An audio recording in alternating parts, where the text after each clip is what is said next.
करबला के शहीदन की याद में मातमी जुलूस से गड हर चौक, हर मोड़ और हर गली में करबला के शहीदन के 3 ॾींहंनि वारी प्यास के याद कंदे पानी जूं सबीलूं पिण लगायूं वयूं आहिनि, जिथे उम्र रसीदा पोढ़नि नौजवाननि ऐं मासूम ॿारनि के हथनि में किथे शरबत तो किथे थधे जा पानी जाम हथनि में आहिनि।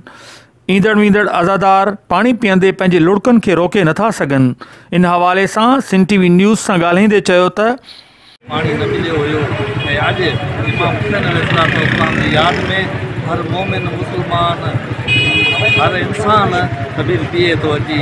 अल्हम्दुलिल्लाह इमाम हुसैन अलैहिस्सलाम जा बचड़ा प्यासा रहा ऐं इमाम हुसैन अलैहिस्सलाम के भी प्यासो क़त्ल कयो वियो ऐं अॼु यज़ीद इहो न सोचे, यज़ीद की हुकूमत हुई सिर्फ़ चंद घड़ियुनि जी।